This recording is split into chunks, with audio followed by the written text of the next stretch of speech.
तो जय हिंद। आज हम समझेंगे कोशिका क्या होता है और कोशिका विभाजन, कोशिका की खोज सबसे पहले कौन किया था। तो आज इसके बारे में हम चर्चा करेंगे। तो सबसे पहले देखते हैं कि कोशिका होता क्या है। तो कोशिका हमारे शरीर की सबसे छोटी इकाई होती है और जितने भी जीव जंतु हैं ये छोटी छोटी कोशिकाओं यानी इकाइयों से मिलकर बनी होती हैं, जिसे हम कोशिका कहते हैं। तो सबसे पहले देखेंगे कोशिका को लैटिन भाषा में एक छोटा कमरा कहा जाता है। कोशिका का बायोलॉजिकल नेम जो होता है उसको बोलते हैं साइटो। कोशिका का बायोलॉजिकल नेम क्या होता है? साइटो। जब कोशिका का हम अध्ययन करते हैं तो उसको बोलते हैं साइटोलॉजी। कोशिका का बायोलॉजिकल नेम साइटो, कोशिका का अध्ययन साइटोलॉजी। अब देखते हैं कि कोशिका का सबसे पहले खोज कौन किया था। तो कोशिका का सबसे पहले खोज रॉबर्ट हुक ने किया था 1665 ईस्वी में। लेकिन ये मृत कोशिका का खोज किया था, जीवित कोशिका का खोज नहीं किया था। ये मृत कोशिका का खोज किया था और मृत कोशिका को हम बोलते हैं नेफ्रोसिस। मृत कोशिका क्या कहलाता है? नेफ्रोसिस। और जीवित कोशिका का खोज किया था एंटोनी वान लीवेनहॉक। जीवित कोशिका का खोज किया था एंटोनी वान लीवेनहॉक ने 1674 ईस्वी में खोज किया था। तालाब के जल को देखने पे ये पता चला था। अब देखते हैं कोशिका का सिद्धांत कौन दिया था। तो कोशिका का सिद्धांत दिए थे सलाइडेन और सवान ने। कोशिका का सिद्धांत कौन दिया था? सलाइडेन और सवान ने। इन्होंने 1839 ईस्वी में कोशिका का सिद्धांत दिया था और इन्होंने बताया कि हमारा जो शरीर होता है छोटी छोटी कोशिकाओं से मिलकर बना है और कोशिका हमारे शरीर की सबसे छोटी इकाई होती है।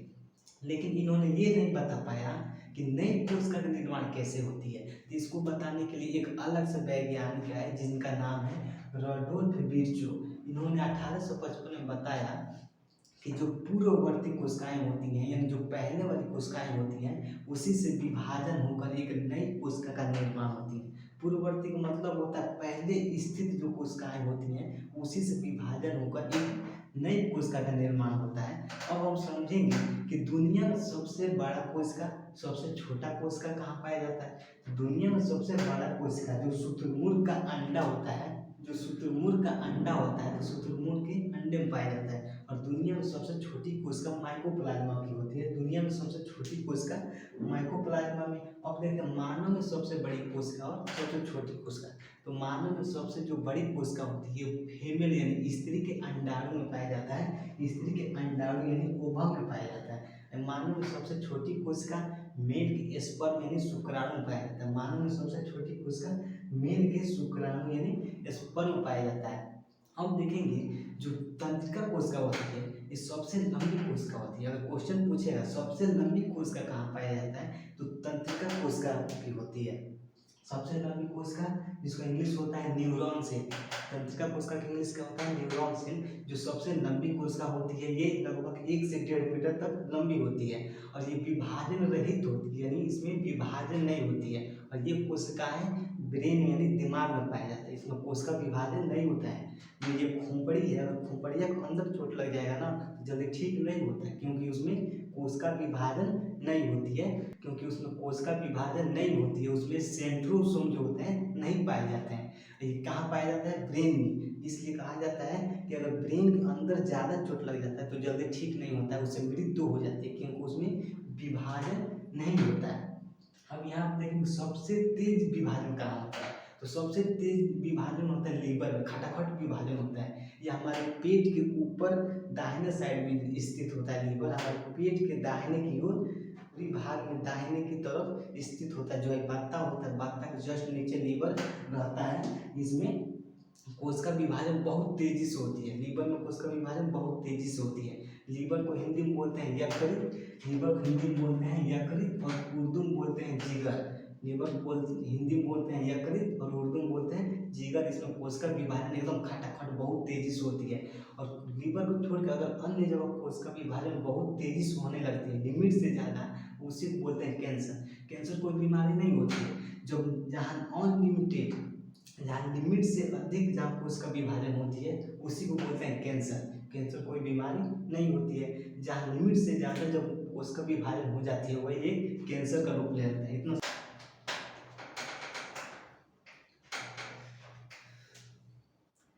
तो जय हिंद। आज हम समझेंगे कि हमारे शरीर में जो कोशिकाएं होती हैं उनकी आकृतियों के बारे में हम चर्चा करेंगे। तो सबसे पहले देखते हैं हमारे शरीर की जो कोशिकाओं की आकृति, इसमें जो पहला होता है चिकनी पेशी कोशिका। क्या होता है? चिकनी पेशी कोशिका होती है जो बीच में चपटी होती है। दोनों इसके जो छोर हैं, ये दोनों छोर क्या होते हैं?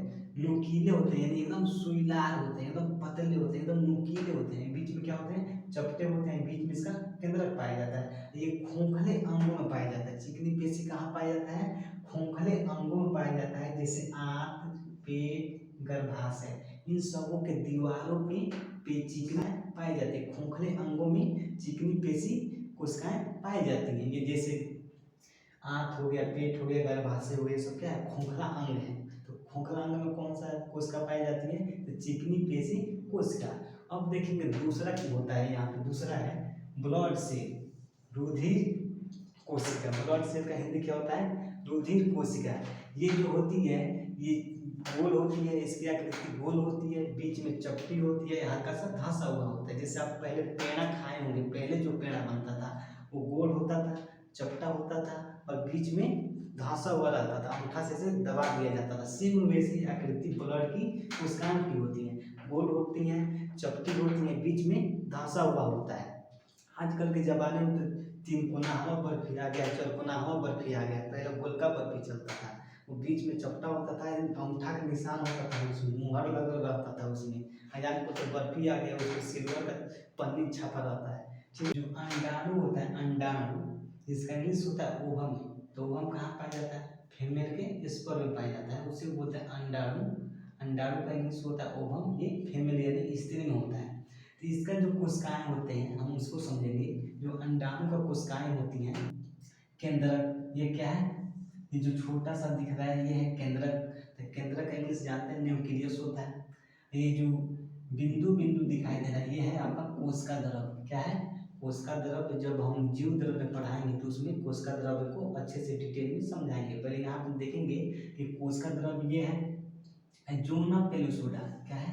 जोना पेलुसोडा। ये जो होता है, ये जो बाहरी वाला भाग ये दिखाई दे रहा है ब्लैक कलर से, आपको दिखाई दे रहा होगा, ये वाला जो ब्लैक कलर से नहीं है, ये जो इसको बोलते हैं जोना पेलुसोडा। ये जो होता है, जिस मान के चलिए निषेचन के बाद जो भ्रूण बनता है, निषेचन के बाद जो भ्रूण बनता है वह भ्रूण इसी परत के अंदर रहती है, इसी परत से ढकी रहती है। निषेचन के बाद जो भ्रूण बनता है वह भ्रूण जोना पेलुसोडा परत से ढकी रहती है। इसका क्या नाम है? जोना पेलुसोडा। इसी परत से क्या होती है? इसी आवरण से, इसी परत से ढकी रहती है निषेचन का बाद जो भ्रूण बनता है। ठीक है, इतना समझ में आ गया। हम देखेंगे यहाँ पे कि कोरोना रेडिएटा क्या होता है। कोरोना रेडिएटा ये कोशिका की सबसे अंतिम भाग होती है। कोरोना रेडिएटा जो ये दिखाई दे रहा है आपको, ये जो भाग है सबसे अंतिम वाला भाग जो है, इसको बोलते हैं कोरोना रेडिएटा। ये प्रोटीन का आपूर्ति कराने में सहायता करता है। इसको क्या बोलते हैं? अंतिम वाला भाग को कोरोना रेडिएटा। ये प्रोटीन को सहायता यानी आपूर्ति कराने होता है, वो प्रोटीन को आपूर्ति कराने में सहायता देता है, मदद करता है। ये सबसे बाहरी भाग होता है जो कोरोना रेडिएटा होता है। कोरोना रेडिएटा सबसे बाहरी भाग होता है। कोरोना रेडिएटा ये प्रोटीन को आपूर्ति कराने में सहायता करता है। इतना समझ में आ गया। अब हम देखेंगे यहाँ पर चौथा होता है, चौथा नंबर। तो चौथा नंबर शुक्राणु। शुक्राणु के इंग्लिश होता है स्पर्म। यह मेल में पाया जाता है। शुक्राणु कहाँ जाता है? कहाँ पाया जाता है? मेल में। इसका इंग्लिश क्या होता है? स्पर्म। तो ये जो ऊपर वाला जो भाग दिख रहा है ये सबसे स्पर्म की सबसे ऊपरी भाग होती है। ये स्पर्म यानी शुक्राणु की सबसे ऊपरी भाग होती है। इसी में एक होता है एक्रोसोम। क्या होता है? एक्रोसोम।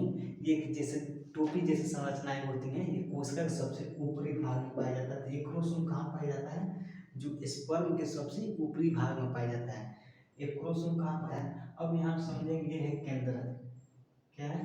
केंद्रक। ये है एक्रोसोम। ये स्पर्म के सबसे ऊपरी भाग में पाया जाता है। ये केंद्रक है। ये नेक है। नेक यानी गर्दन। नेक यानी क्या होता है? गर्दन।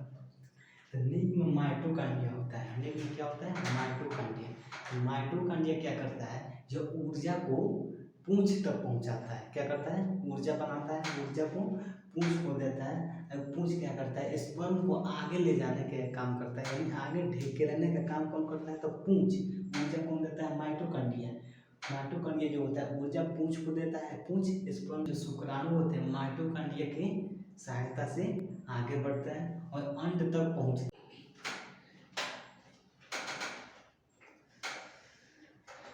चौथा नंबर हम समझेंगे कि शुक्राणु की कोशिकाएं, जो शुक्राणु की कोशिकाएं होती हैं ये सांप के आकार में होती हैं, जैसे सांप जैसी आकृति होती है।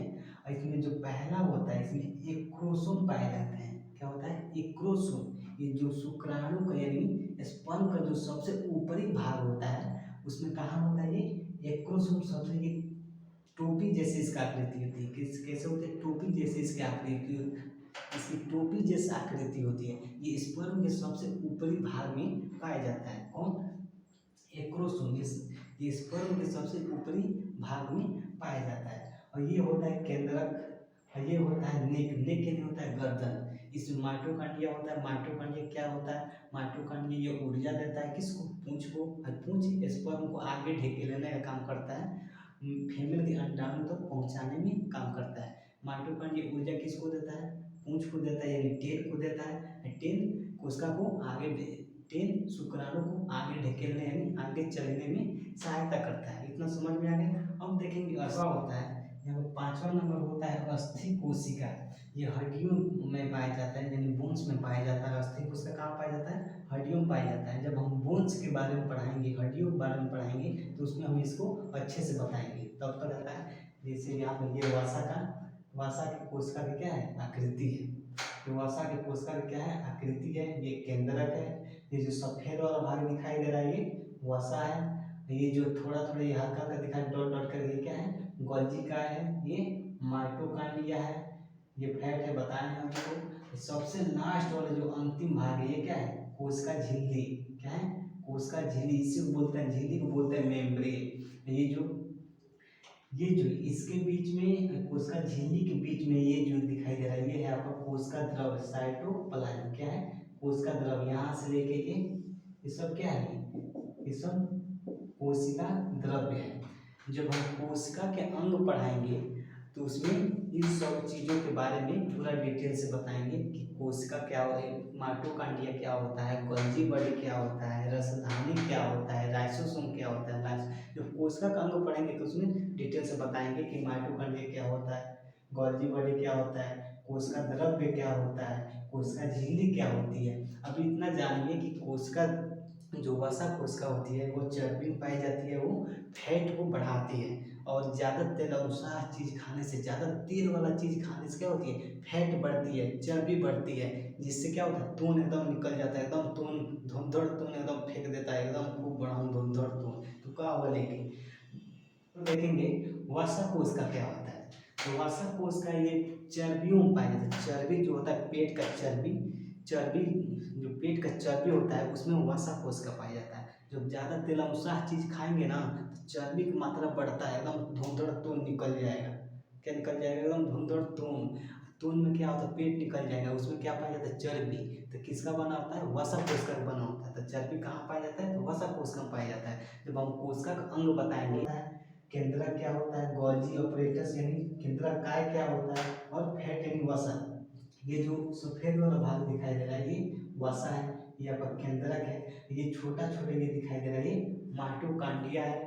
और ये वाला कोशिका झिल्ली, ये जो सबसे अंतिम वाला भाग, ये सबसे अंतिम वाला भाग को क्या बोलते हैं, कोशिका झिल्ली। इसी कोशिका झिल्ली के जस्ट बाद एक कोशिका द्रव्य होता है। क्या होता है, कोशिका द्रव्य।